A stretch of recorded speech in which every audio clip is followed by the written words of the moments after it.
Hey, Stephen Young here with another YouTube video on the Steve Maggs YouTube channel. Now, we're not in the junkyard today. It is February in Massachusetts. I've got a cold, so we'll hit that a little bit later on. Instead, today, let's take a look at some self-powered toy cars.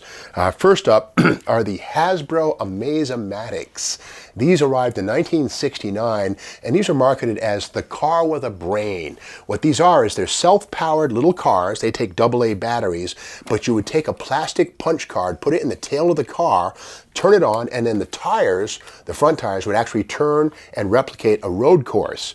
And it was amazing, and it was automatic, thus the Amaze-A-Matic. But to me, the cool thing is the choice of bodies. This one here is the Chevy Astro Vette, which was a show car from 1968, and here is the body of it with a loose interpretation.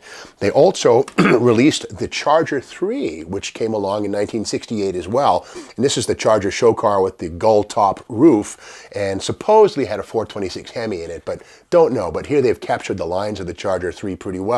And again, the Amaze-A-Matic chassis, there it is right there. Pretty complex stuff. It's totally analog. There's nothing digital about this thing. Again, a little sort of programmed plastic card went in the tail, and then you turn on the electric motor, and a follower and a cam would then steer the front wheels through a course, a left, a right, a left, and a right, or whatever it might be. And in fact, the little cards you put in here, one was marked Daytona, there was one for Le Mans, and apparently this thing would actually replicate classic and famous road courses all over the world. And again, here's the Charger 3.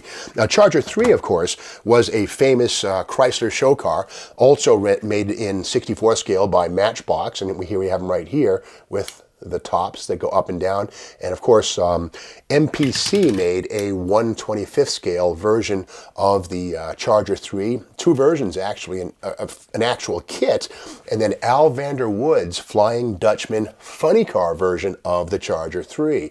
Kind of interesting. Now, moving along, a little while ago, we did a video on the Hot Wheels Sizzlers. Now, these are the cars that have a nickel battery inside. Through the hole in the side, you plug it in with the juice box, a juice station, and then the little electric motor inside would run these cars around a Hot Wheels track. Well, this is a 1/64th scale self-powered, not RC car, but basically a little slot car.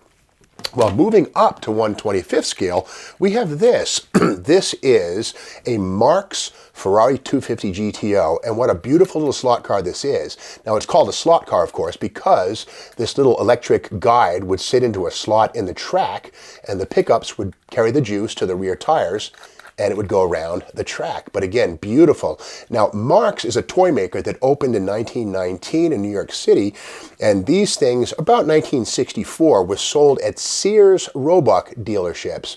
But they're beautiful because they have metal wheels and rubber tires, and there's also a Chaparral version.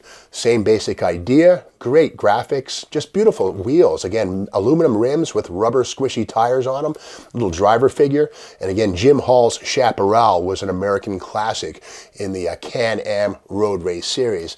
Once again, we have the slot, the pickups, these goofy pieces of almost looks like steel wool, but these are the pickups to grab into the slot and the rails on the track to make the electric motor run. And these things go round and around. Now, these remind me of a flap, an amazing historical moment.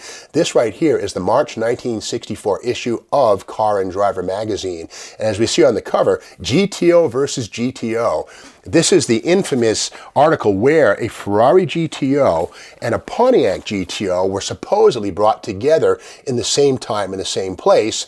And the Ferrari GTO was spanked by the Pontiac GTO. But we all know later on that the Pontiac had a 421 tri-power instead of the 389 it was supposed to have. And Jim Wangers, who was the PR guy behind the Pontiac and this whole thing, later fessed up and described how the Pontiac GTO was a ringer with a 421 set up by Royal Pontiac and not a true 389 car. But again, it was one of those great moments in Car and Driver and magazine history. A year later, Pontiac tried it again, as did Jim Wangers. This is the March 65 issue of Car and Driver. 1 year later, again, they kind of tried to make lightning strike for the second time, and 64, 65 this time around with the full-size Pontiac 2+2, which did have a 421 engine, and the 2+2 Ferrari, which is a four-seater, quite a different kind of a car than a GTO. But in this one here, they they kind of insulted everybody's sensibilities, and here's the pictures of the car. Turns out they had a NASCAR 421 in this particular 2+2 Pontiac, and as a result it went 0 to 60 in something like 2.9 seconds, which is something that no 2+2 will ever do unless it's being pushed out of a C-130 cargo plane. But with that said, model cars just trigger so many memories of real world automotive history. And one final touch is that the Ferrari GTO was also rendered in 1/25th scale by Aurora back around 1963-45, somewhere in that area. Now Aurora, of course, a Long Island-based plastic model car manufacturer, was bought up by Monogram in 1979, 1980, something like that. And the Aurora GTO was re-released as the Monogram Ferrari GTO, the 250 GTO. Well, I built this one here in 1979, and it's a pretty decent little car.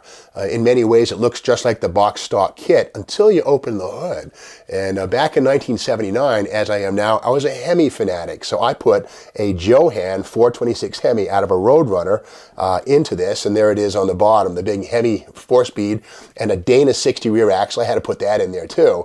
But I kept the opening doors of the original Aurora Monogram GTO kit, and the doors open and close, the little windows slide like they do on the actual original kit, and the trunk even opens to reveal a super stock battery inside. I don't know if you can see that, but again, here it is, my take on the Ferrari GTO. A lot of people, purists, say that I've completely defiled this car, and in reality I would never do this. Of course, a $8 million GTO and a Hemi in it is not a good idea.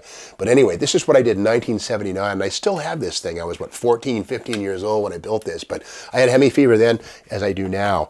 But, the Ferrari GTO, whether it's a little static model car or a slot car from Marx by Sears, beautiful car, timeless, really. Well, that's today's video. We'll be back in the junkyard with Junkyard Crawls, and of course at High Octane Classics in Auburn, Massachusetts, doing more muscle car crawls shortly as the snow melts. And again, it's February in Massachusetts, so we're talking model cars. But we'll be back soon, and if you like this video, be sure to subscribe to the Steve Magnante YouTube channel.